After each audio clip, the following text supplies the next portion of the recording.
Hello, and now we're looking at part 2 of social class and social stratification in Canada. This is a little under little of the under discussed area for Canada, as we will that we think that everybody does well, and so we generally say that we're happily middle class. However, statistically, there's a distinction of class structure in Canada, and we're going to look at the two models. One's based on Weber and his approach, and the other is a Marxian approach. So we'll begin with the Weber model, and his model is one of class position is based on three elements: education, occupation of the family head, whether that be the husband or the wife, and family income. Using these three criteria, class structure in Canada is divided into six classes: the upper class, the upper middle class, the middle class or lower middle class. Then there's a working class, the working poor, and the underclass. That's the six structures. Now, how do the Weberans how do the Weber supporters describe each of these structures of social class? Well, let's look at them individually. The upper class, this is the wealthiest and the most powerful class. They own substantial income producing assets. About 1% of Canadians fall within this group. It's a small number of these individuals, about 1,000 in the upper class, yield enormous amount of power. Then there's the upper middle class. These are highly educated professionals or derive their income from family-owned businesses. A combination of university education, authority and independence on the job, and high income qualifies people for this class. This is a class that is most influenced by education.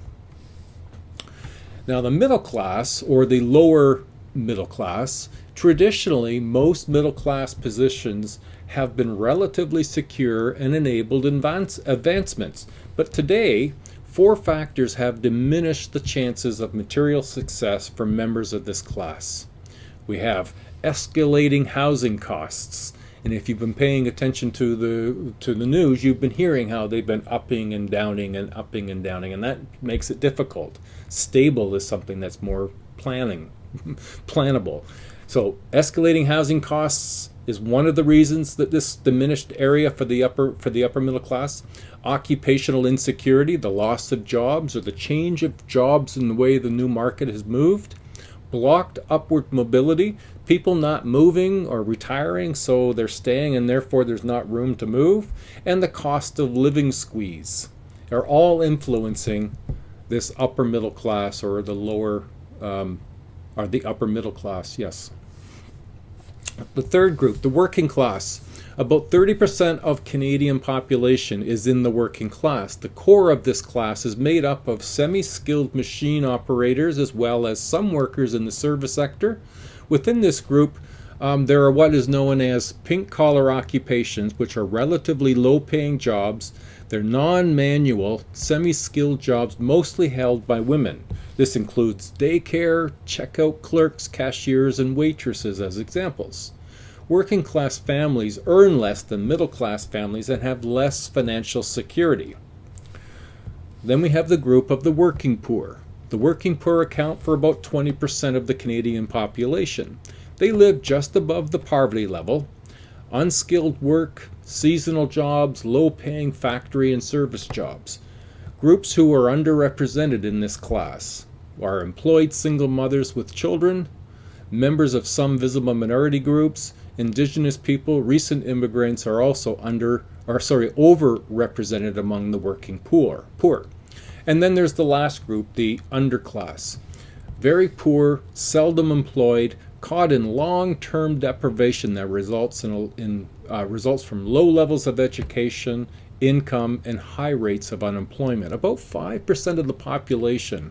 Some are unable to work because of racial or ethnic discrimination, age, or disability. Single mothers are overrepresented in this category.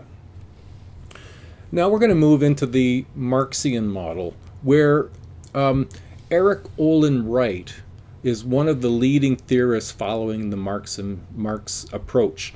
And in his view, there are 4 criteria for placement in the class structure: ownership of the means of production, the capitalist class; purchase of labor of others, that's the managerial class; control of the labor of others, that's small business class; and sale of one's own labor, that's the working class. Now let's look at these 4 groups.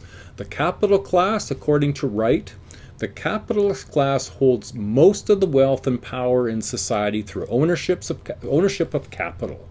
Sources of income are profits, interest, and very high salaries. They make major decisions about the workplace. The managerial class, which is the second group, people in the managerial class do not own the capital but have substantial control over the means of production. They are upper-level managers, supervisors, and professionals. They may influence the organization of work and the treatment of other workers.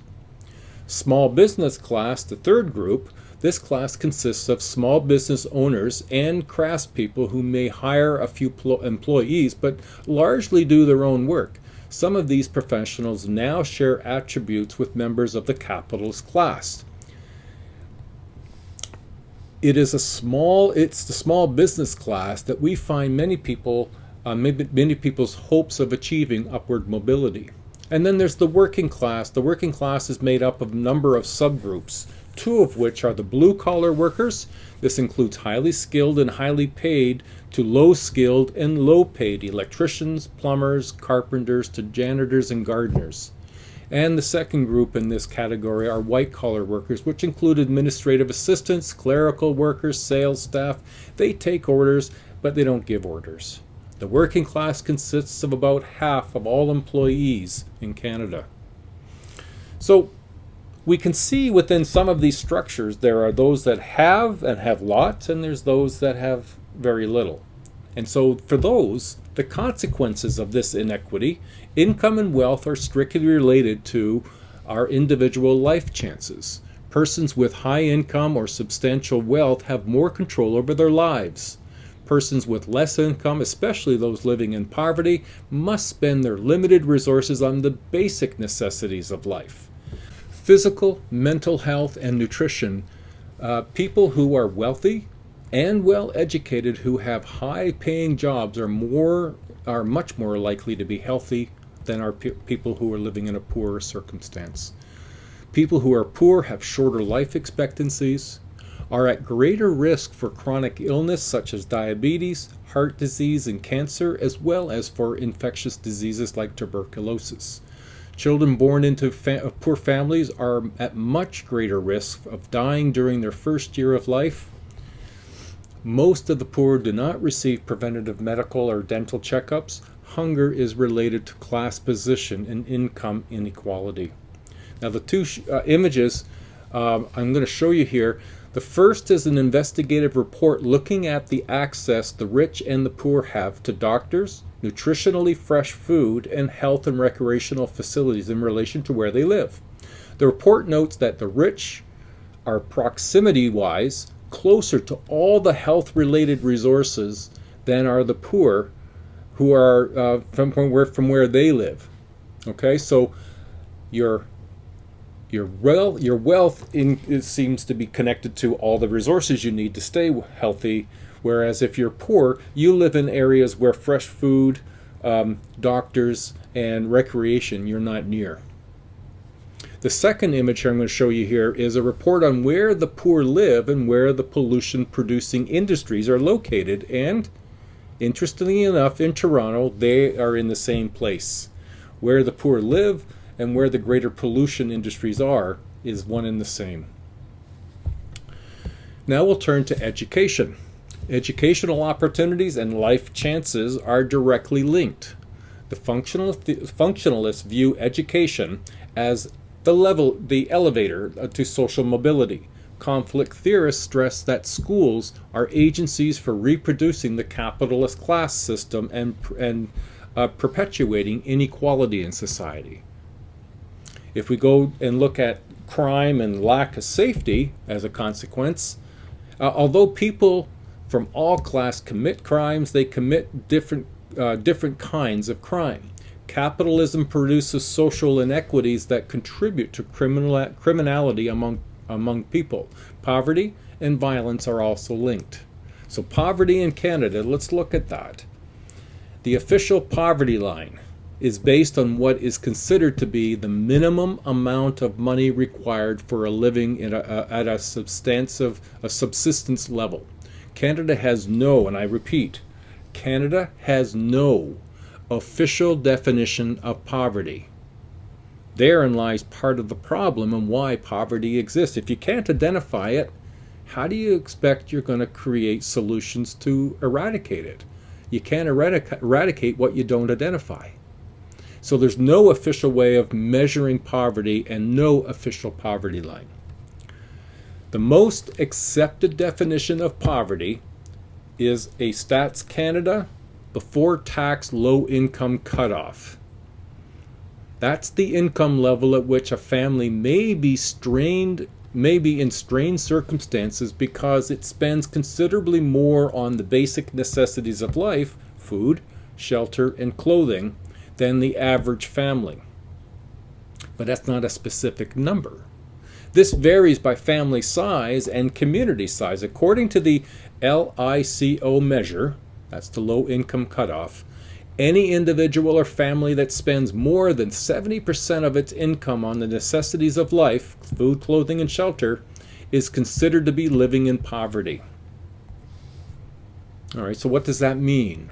After calculating the costs of food, shelter, and clothing, there is only a fraction left for personal care, household needs, furniture, telephone, transportation, school supplies, healthcare. The list can go on and on. There is no money for entertainment, recreation, reading materials, insurance, or donations. When sociologists define poverty, they distinguish between absolute and relative poverty. Absolute poverty, the level of economic deprivation in which people do not have the means to secure those basic necessities of life, food, shelter, and clothing. They don't even have what they need to get that. Relative poverty, the level of economic deprivation in which people may be able to afford basic necessities, but they're still unable to maintain an average standard of living. So who are the poor? Poverty in Canada is not randomly distributed, but it's highly concentrated among certain groups of people: women, children, persons with disabilities, and Indigenous people. If we look at age, the poverty rate for children under the age of 18 is approximately 17%. More than 1.3 million Canadian children are living in poverty, and a huge number of children hover just above the official poverty line. That's the low income cutoff. We can consider gender. About 2/3 of all adults living in poverty in Canada are women. Women in all categories are at greater risk of poverty than men are. It's known as the feminization of poverty. The risk is particularly significant in single-parented families headed by women. All women are not equally susceptible to poverty. Many visible minority women may experience reshuffled poverty, a condition of deprivation that follows them regardless of the type of family in which they live. Multiple jeopardies. This refers to the even greater risk of poverty experienced by women who are immigrants, members of a visible minority, Indigenous, or who have disabilities. If we consider race, a disproportionate percentage of the impoverished in Canada are Indigenous persons and recent immigrants. Indigenous people are among the most severely disadvantaged. About 1/3 live in poverty. The median income for Indigenous persons is just over $29,000 as compared to the national average of $75,000. We can also look at disability as a major issue. Many persons with disability continue to be excluded from the workplace, not because of the disability itself, but because of the environmental barriers in the workplace. I'll get to that. I'm going to come back to this in a minute. Adults with disabilities have significantly lower incomes than Canadians without disabilities. Now, what's important about that statement I made just a minute ago, that they're excluded not because of disability, but because of the environmental barriers in the workplace, how the workplace doesn't invite or include people with disabilities. It was 23, I think, years ago, under the McGuinty government, Liberals in Ontario, that the Ontario Disability Act went through, which stated essentially that all businesses and public spaces need to be adapted for people with disabilities in 25 years. Well, we're 2 years away from that, and there's a lot of barriers still up. Businesses are waiting until the last minute to do anything. And if they can't, they're going to be arguing how they deserve some sort of compensation or support to have that extension. They've had 25 years to do it. The self-report median total income of working age persons with disabilities was slightly more than $20,000 a year. Now we're going to touch on some economic and structural sources of poverty. Poverty has both economic and structural sources. Economic ones. About 1/3 of low-income families have one parent working full-time. Minimum wage full-time jobs do not allow for the worker to keep a family of 4 above the official poverty line. Structurally, changes in our societies from industrial-based ones to information-based ones has introduced automation, and automation certainly has had a big impact. It's been the part of closure of many factories, the deindustrialization of North America. Now, the deindustrialization is where corporations have been divesting in Canada and millions have lost their jobs. In the emergence of what is termed job de-skilling is a reduction in the proficiency needed to perform specific tasks that lead to a corresponding reduction in the wages for that job. So the shift from manufacturing to service occupations has resulted in the loss of higher paying positions and other replacements of lower paying and less secure positions. Now lastly, we're going to explore the sociological perspective of social inequity. And we'll look at it from the different theorists. From the functionalists, social inequality is not only inevitable but necessary for the smooth functioning of society. Doesn't sound like you'd want to be on that end just for society to run smooth, that it's somehow a necessity. The Davis-Moore thesis is a definitive functionalist explanation for social inequality. And you'll see that on beside me there. All societies have important tasks that must be accomplished, and some positions are more important than others. The most important positions must be filled by the most qualified people. The positions that require talent that is scarce must be at the most highly rewarded.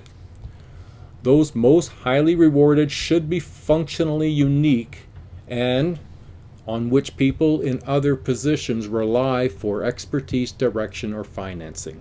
The Davis-Moore thesis assumes that social stratification results in what's called mediocrity, or the hierarchy in which all positions are rewarded based on people's, not mediocrity, meritocracy. Meritocracy is a hierarchy in which all positions are rewarded based on people's ability and their credentials. This thesis is critiqued on several levels. It includes that it seems to ignores inequities based on inherited wealth and the intergenerational family status. When we consider conflict, from a conflict perspective, people with economic and political power are able to shape and distribute the rewards, resources, privileges, and opportunities in society for their own benefit. Core values in Canada emphasize the importance of material possessions, hard work, individual initiative to get ahead, and the behavior that supports the existing social structure. Conflict theorists also note that laws and informal social norms support inequity in Canada. culture supports the capitalist social structure. The feminists, according to the feminist scholars, the quality of an individual's life experiences is a reflection of both class position and gender. The social inequalities within social class, gender is added to class to result in a double ghetto and a second shift. The evidence of this is that many women work in low-paying positions and their income on average is less than men's. Women, more than men, work the double shift or the second shift. And we talked about that earlier, where women are more likely than men to engage in family care, which is not remunerated. You don't get paid for looking after your family.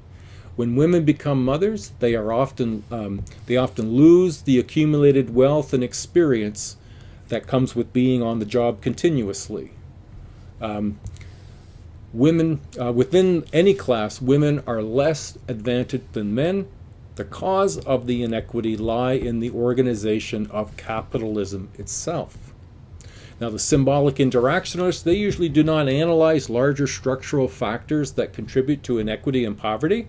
They're a micro as opposed to a macro theory. A few studies provide a rare insight into the social interactions between people from vastly divergent class locations. Studies by Domhoff, where wealthy businessmen are bound together by games and rituals, sharing meals and other activities. Another example of the micro perspective is the face-to-face interactions that are displayed is the differential behavior between non-equals. And it's known as the differential behavior is confirms the inequity in the relationship. The deferral is when, if I'm the lower man on the totem pole and my boss comes and gives me some feedback, I might bow my head or in some way acknowledge my inadequacies. That's differential behavior. When I acknowledge I am not worthy, And as much as you might say, well, that just doesn't happen, wait, it most certainly does. Research has found that the wealthy often demand deference from the lower class. And it won't be spelled out in so many words, but it might be the reason that someone in a lower class didn't get some kind of service because they didn't defer to the ruling class, as it were, or the owner. All right. There we be. The end of a semester. I hope everything went well. I hope you gained something from this class. And good luck in your future. I hope you're in another class of mine at some point in the future. And if I don't see you or hear of you again, good luck and much happiness in your future. Bye now.